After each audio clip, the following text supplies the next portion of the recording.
Hi అండి అందరికీ welcome back to our channel. ఏంటి ఇవిడ కూరగాయల మార్కెట్ అంతా తెచ్చి మా ముందు పెట్టింది అని అనుకుంటున్నారా? కూరగాయలతో పాటు మీకు కొన్ని విషయాలు మంచిగా చెప్పాలనే ఒక ఉద్దేశంతో అయితే ఈ వీడియో మీ ముందుకు తీసుకొచ్చానండి. ఏంటంటే ఆడవాళ్ళం చేసే ఒక చిన్న మిస్టేక్స్, అంటే మేమే, అది ఎవరో కూడా కాదు, మేమే కొన్ని బద్ధకాల వల్ల కొన్ని తప్పులు చేస్తూ ఉంటాం ఇంట్లో. అలాంటి తప్పులు చేయకుండా ఉండాలి అంటే ఈ వీడియోని మీరు చూడండి. ఎందుకు చెప్తున్నాను ఏంటి అన్నది క్లియర్ కట్గా ఈ వీడియోలో ఎక్స్ప్లెయిన్ చేస్తాను. నేను ఇవాళ రైతు బజార్కి వెళ్ళానండి. అక్కడ ఇవన్నీ తీసుకొచ్చాను. ఇవన్నీ టోటల్గా నేను చూపిస్తాను. ఏమేమి తెచ్చాను ఏంటి అనేది క్లియర్ కట్గా వీడియో చూపిస్తాను. చివరి వరకు వీడియో చూడండి. అలాగే చూసి మొత్తం ఇవన్నీ కలిపి ఎంత అయ్యిండొచ్చు అని మీరు గెస్ చేయండి. ఫైనల్గా నేను మీకు కామెంట్లో ఖచ్చితంగా రిప్లై ఇస్తాను. బట్ రీజనబుల్ ప్రైస్లో తెచ్చాను కాబట్టి నేను ఇవాళ చెప్తున్నాను. ఎందుకు బద్ధకం అని కూడా అంటారు, ఆ బద్ధకానికి కూడా నేను రీజన్ చెప్తాను.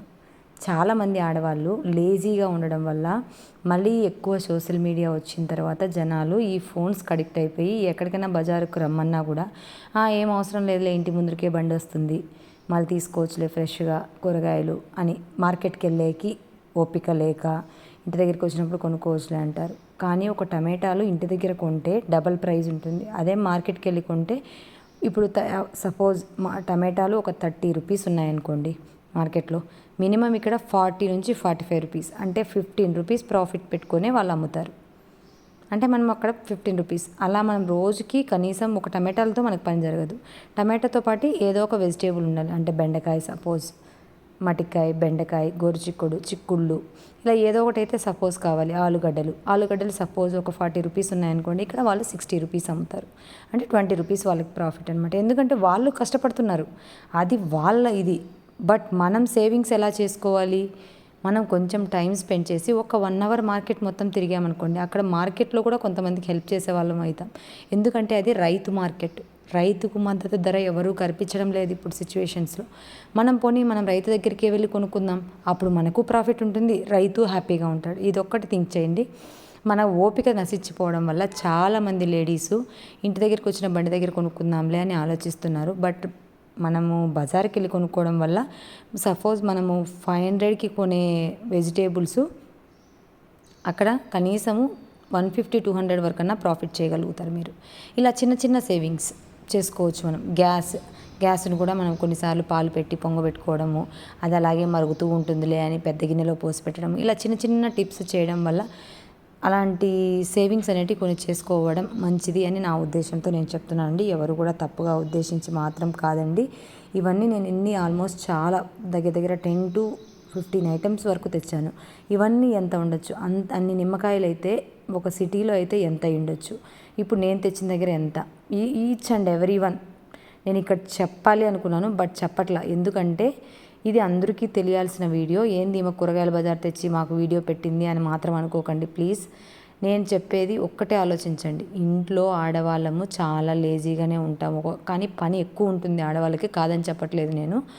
పని ఉన్నా కూడా మనం ఎలా పొదుపు చేసుకోవాలి అంటే ఇదే. మనం కూరగాయలు కొనడంలో కానీ, సరుకులు కొనడంలో కానీ, హోల్సేల్ షాప్కి వెళ్ళి కొనడము, మార్కెట్కి వెళ్ళి ఒక్కసారి చూడండి ఎంతెంత వయసు వాళ్ళు ఉంటారంటే, ఒక్కొక్క ఏజ్ వాళ్ళు, ముసలమ్మలు, అవ్వలు ఆకుకూరలు అమ్ముతూ ఉంటారు, కూరగాయలు అమ్ముతూ ఉంటారు. రానాయన నా కాడ తీసుకోని ఆయన అంటుంటారు. వాళ్ళని చూస్తే నాకు భలే బాధేస్తుందండి. నేను నెక్స్ట్ వీడియోలో షూర్గా చూపిస్తాను. యాక్చువల్గా నేను ఫోన్ తీసుకొని వెళ్ళలేదు ఆ రోజు. ఫోన్ తీసుకొని వెళ్ళకపోవడం వల్ల నేను వీడియో తీయలేదు. నెక్స్ట్ టైం మార్కెట్కి వెళ్ళినప్పుడు కంపల్సరీగా వీడియో తీస్తాను. ఇది కూడా మీరు కావాలా వద్దా అన్నది నాకు కమెంట్ సెక్షన్లో కమెంట్ చేయండి. వీడియో కావాలంటే షూర్గా నేను నెక్స్ట్ టైం మార్కెట్కి వెళ్ళినప్పుడు ఎవరెవరి దగ్గర తీసుకుంటాను, వాళ్ళ వయసు ఎంత ఉండొచ్చు, వాళ్ళకి మనం ఏ విధంగా హెల్ప్ చేస్తాము అవన్నీ మీకు కూడా తెలుస్తుంది. ఎందుకంటే మనం అక్కడికి వెళ్ళడం వల్ల రైతు హ్యాపీగా ఉంటాడు, మనము హ్యాపీగా ఉంటాము. ప్లస్ ముసలమ్మలు అవ్వలు ఉంటారు చాలామంది, గంపలు పెట్టుకొని అక్కడ నాయన మా దగ్గర తీసుకొని ఆయన ఫ్రెష్గా ఉండైనా అంటుంటారు. వాళ్ళని చూసినప్పుడు మనకు కొనాలనిపిస్తుంది. అదే ఇంటి దగ్గర బండి వాడు కమిషన్ పెట్టి, వాళ్ళు కష్టమే కాదని చెప్పట్లేదు, తోసుకొని చేసుకొని రావాలి.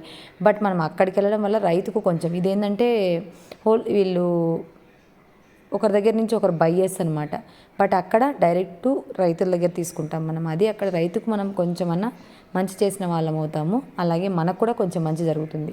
రైతుకు ఒకటే కాదు కదా, రైతు హ్యాపీగా ఉంటాడు, మనకు కూడా ఒక 100 నుంచి 150, 200 రూపీస్ మిగులుతుంది. ఆ 100-200 రూపీస్ ఎక్కడ పోలేదు అని మాత్రం అనుకోకండి. ఏదైనా చిన్నదాంతోనే రూపాయి మిగిలిస్తేనే కదా ఇవాళ లక్షాధికారులం, కోట్లాధికారులం అవుతాము. కాబట్టి ఏదైనా రూపాయితోనే స్టార్ట్ అవుతుంది. కాబట్టి ప్రతి రూపాయిని మనం జాగ్రత్త చేసుకోవాలి. మళ్ళీ మనం డబ్బులు పోగొట్టుకున్న తర్వాత ఎవరు మనకు వచ్చి ఒక్క రూపాయి ఇస్తావా నాయనా అంటే ఒక్కరు కూడా కనీసం ఒక రూపాయి అయినా ఇప్పించుకోగలుగుతాం ఎవరి దగ్గరైనా చెప్పండి. సపోజ్ రిలేటివ్సే చూసుకోండి, రిలేటివ్స్ కానీ ఫ్రెండ్స్ కానీ నీ దగ్గర డబ్బులుండి అన్ని సౌకర్యాలు ఉన్నప్పుడు ఏరా మచ్చా ఎలా ఉన్నావురా అంటారు.